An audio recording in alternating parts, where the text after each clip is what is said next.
कैसे साहब, on ground कुछ रियलिटीज़ ऐसी हैं जो ज़ाहिर है आपके भी और हुकूमत के भी सामने रखना बड़ा ज़रूरी है। हम जब एक्सपोर्ट बढ़ाने की बात करते हैं तो हमारे सबसे इंपॉर्टेंट सेक्टर्स हैं टेक्सटाइल के, एग्रीकल्चर पे, जिस पर हमारी मेजर एक्सपोर्ट डिपेंड करती है।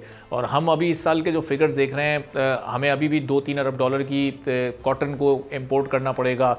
हमारे यहाँ उसमें कोई 37% की कमी वाक़ई हुई है। जो हमारा कॉटन लैंड है वो श्रिंक होता जा रहा है, वो कम से कम होता जा रहा है।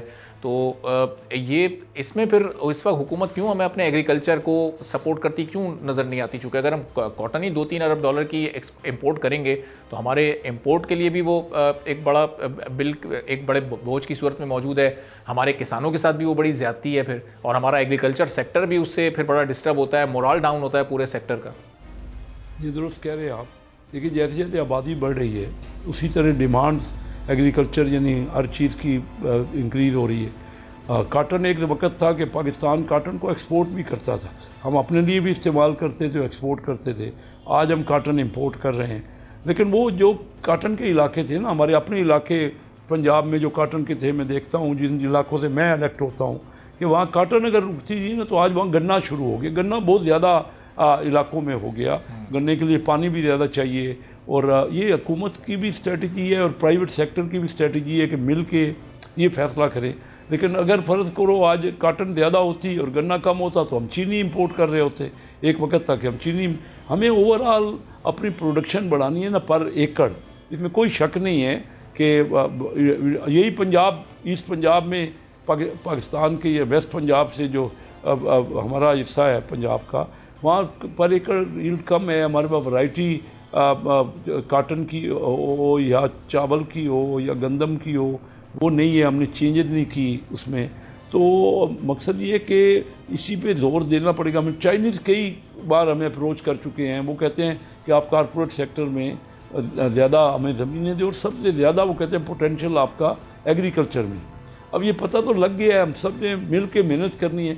मेरा जो एम्फसाइज है ना, आप जो कर रहा हूँ, कि जब तक हम आपस में ही लड़ते रहेंगे, हमारी सबकी मुश्तरका तवज्जो होनी चाहिए ना। ये तो मुल्क सबका है ना, सब ने आगे बढ़ाने के लिए मुल्क को मेहनत करनी है।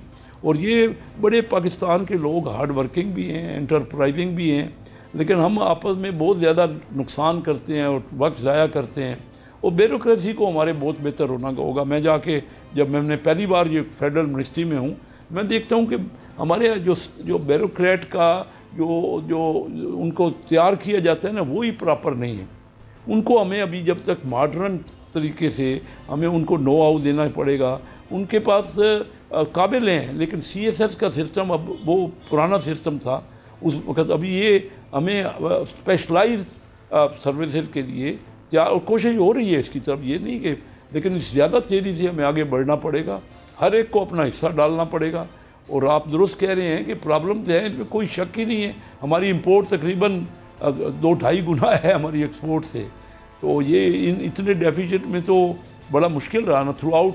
जब 2022 जून में, अप्रैल 2022 में हुकूमत ख़त्म हुई PTI की, उसके बाद आप देख लीजिए कि उस वक़्त क्या था, तकरीबन 75-80 अरब डॉलर की इंपोर्ट थी और 30 अरब डॉलर की एक्सपोर्ट थी। तो 45-50 अरब डॉलर का ट्रेड गैप छोड़ के गए थे। अभी भी एक्सपोर्ट नहीं बढ़ी 30 अरब, पिछले 3 सालों में भी 30 अरब डॉलर से अभी 32-33 अरब डॉलर तक हम तवक्को कर रहे हैं, लेकिन इंपोर्ट कम हुई है और ट्रेड गैप कम हुआ है। जो ट्रेड गैप इतना था, आज ट्रेड गैप 30 अरब डॉलर के करीब होगा, जो कि 45 अरब डॉलर था उस वक़्त। तो इसमें तो फ़र्क आया है। और इसी तरह हम यही करें कि कोई जो ज़रूरी अशिया है उन्हीं की इंपोर्ट हो। और हमारे यहाँ ड्यूटीज़ सारी उसी से वसूल की जाती है जो रेवेन्यू है। हालांकि पूरी दुनिया में सेल टैक्स से, यानी इंडस्ट्री की प्रोडक्शन से रेवेन्यू लिया जाता है। हमारे यहाँ इंपोर्ट ड्यूटीज़ का स्ट्रक्चर है सबसे ज़्यादा रेवेन्यू का, और जितना भी टैक्स, सेल टैक्स भी आता है वो भी इंपोर्ट स्टेज पे आता है, यानी ड्यूटीज़ और साथ सेल टैक्स। तो ये सारी स्ट्रक्चरल चेंजेस हम कर रहे हैं, इस पर वर्किंग कर रहे हैं। और हमने पिछले 2-3 अपने दहाइयाँ तो ज़ाया कर दी ना इसी आपस के झगड़ों में, लड़ाई में, तसल में। तो जमहूरियत तो तभी पनप सकती है ना जब कोई ना कोई पॉलिसी में कंसिस्टेंसी हो, कोई ना कोई चार्टर ऑफ इकानमी हो कहीं ना कहीं तो हम बैठे ना, मुल्क तो सबका है ना, हम तो एक दूसरे का बर्दाश्त, पता नहीं हमारी कौम में ये क्यों है बर्दाश्त। मैंने नीचे हर स्टेज पे देखा है, अपने कचहरियों में देखा है, वहाँ भी हर आदमी लड़ाई झगड़े पे लगा हुआ है, वकीलों के काम है और एक दूसरे पे केसेस और FIR करते, वो कहते हैं जी पर्चा हो गया इस पर। हालांकि मैं जब इलेक्शन वहाँ लड़ने गया, यकीन जानिए मैं कराची में बिज़नेस करता हूँ, थ्रू आउट करता रहा, तो मैं जब पहली बार वहाँ इलेक्शन लड़ने गया तो मुझे बंदा करता था पर्चे हो गया, पर्चा हो गया। मुझे अंदाज़ा ही नहीं था कि पर्चा क्यों। हम लोग तो ये तवज्जो करनी पड़ेगी ना, हम छोटे लेवल पे भी लड़ाई झगड़ा करते हैं, ऊपर पॉलिटिशियन में पार्लियामेंट में भी जाके, बजाय कि हम कोई कंस्ट्रक्टिव काम करें या डिस्कशन करें, या कि जो हम इलेक्शनों में लोगों को वादा करते हैं कि आपके लिए हम रोज़गार के वसाइल मुहैया करने की कोशिश करेंगे, तालीम का फ़रोग़ देंगे। अब देखिए ना, इस वक्त 40% लोग गुर्बत की लकीर से नीचे हैं, तकरीबन 95 मिलियन आबादी हमारी, और ये दुनिया की शायद हाईएस्ट परसेंटेज है। अब कुल दुनिया में 80 करोड़ लोग इस वक्त गुर्बत की लकीर से नीचे हैं, उसमें 9.5 करोड़, 12% दुनिया का 8वां हिस्सा सिर्फ पाकिस्तान में। दुनिया के जो बच्चे, अगर 25 करोड़ बच्चे स्कूल की नहीं जा पा रहे, जो स्कूल गोइंग जिनका उम्र है वो अगर नहीं जा पा रहे, तो उसमें से 2.5 करोड़ तकरीबन 10% या 2 करोड़ 60 लाख 10-11% हमारे बच्चे हैं दुनिया की। अब ये तो इस हिसाब से तो सबको, और हमने जो पढ़ाई कराई है, जो बच्चे तालीम लेते हैं, हमारे पास आते हैं, वो कहते हैं जी हमें जॉब चाहिए, पूछें उनसे तो उन्होंने सोशल स्टडीज़ में और जोग्राफिया में और हिस्ट्री में, वो आजकल वो चीज़ें यहाँ प्रिवेल नहीं कर रहे। उससे वो आप कोई जाके कोई यानी अपनी इकानमी में खातिर खा इजाफा नहीं कर सकते।